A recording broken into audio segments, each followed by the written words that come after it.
Cara Anies dan keluarga Cikeas nguras APBD tanpa tersentuh KPK. Hey, kembali lagi sama suara aku. Kali ini aku mau cerita tentang kejanggalan-kejanggalan Pak Anies dengan papanya Agus. Saya mulai dari Anies dulu ya. Selama 4 tahun ini bangunan permanen, apa yang sudah dibuat di era Anies untuk warga DKI? Saya kok melihatnya Anies cuma nguras APBD dengan program-program konyolnya. Seperti lewat program seperti jaring hitam, anyaman bambu getah-getih, tumpukan batu, trotoar yang semula warna hitam putih, lalu dibuat warna-warni dan dikembalikan ke warna semula. Bangun PKL di tengah jalan, lalu dibalikan ke seperti semula. Begitu juga dengan tumpukan batu dan anyaman bambu. Polanya sama semua loh, dan semuanya jelas menggunakan anggaran yang besar. Tapi hasilnya, ya nggak ada hasil apa-apa. Mau semua dibalikin ke semula, hasilnya cuma menghilangkan anggaran tanpa tersentuh KPK. Ya, anggaran itu uang pajak kita. Dihambur-hamburin gitu aja, giliran dikasih kritik dipertanyakan langsung deh, kita dicap buzzer. Gak apa-apa lah, mendingan disebut buzzer saya daripada disebut kader PKS. Dari semua masalah yang ada di Jakarta, apa yang sudah diselesaikan Anies? Google aja gak bisa jawab, malah bilang gubernur bodoh. Itu kata Google ya, bukan kata aku.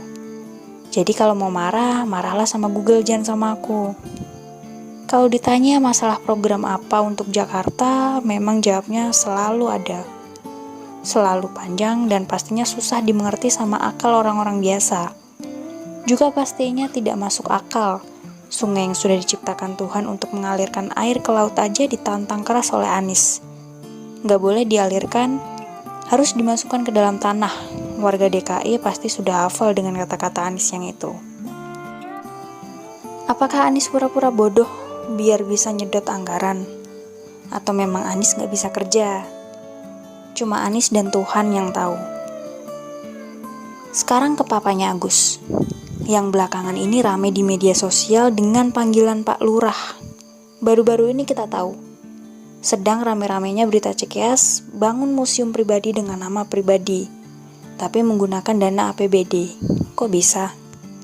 Namanya juga politikus-politikus senior. Bisa jadi cara kayak gini sering mereka lakukan sejak dulu, tapi kita baru mengetahuinya sekarang setelah museum di Pacitan viral di media sosial.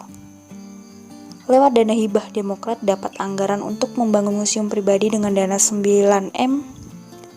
Gila! Udah gitu bilangnya Demokrat tidak minta dan kader-kadernya nyuruh kita rakyat buat percaya gitu aja. Tidak semudah itu Pak Andi. Belum lagi belakangan ini ada kader Demokrat yang membandingkan museum pribadi Cikeas dengan makam almarhum Gus Dur. Niatnya mau bela Cikeas tapi dengan cara hoax. Yang ada malah blunder karena makam almarhum Gus Dur itu dibangun dengan dana pribadi, bukan pakai dana APBD seperti museum milik Cikeas. Akhirnya minta maaf. Enak banget ya, bikin hoax, minta maaf, selesai. Gak ada acara demo berjilid-jilid gitu. Oh iya lupa, lagi pandemi, hehehe. Bau busuk itu mau ditutupin pakai apa juga tetap akan tercium pada waktunya. Demokrat bangun museum pribadi buat koleksi pribadi pakai APBD dengan dalih dana hibah. Anies nguras APBD dengan dalih buat bikin program sementara yang sama sekali tidak ada manfaatnya untuk warga Jakarta. Ya Tuhan, kita rakyat biasa yang gajian tiap bulan sekali. Kadang gajian cuma numpang lewat doang. Bayar pajak hanya untuk para politikus busuk yang seenaknya menggunakan anggaran tanpa memberikan manfaat untuk kita. Mau didoain jelek, aku bukan bagian dari kadrun. Gak didoain juga keselnya ke ubun-ubun. Sabar aja deh, semoga museum Cikeas yang di Pacitan tidak seperti Candi Hambalang. Oh iya, melihat beberapa aksi masyarakat Pacitan yang tidak setuju dengan dibangunnya museum Ani Yudhoyono, kira-kira menurut teman-teman museum itu akan tetap dibangun apa enggak ya? Terus, menurut teman-teman, museum itu dibutuhkan sama warga Pacitan nggak? Jawab di kolom komentar ya. Kalau masih dibangun juga, Demokrat berarti sudah setara dengan ormas. Enggak ding, bercanda. Udah ya, segitu dulu.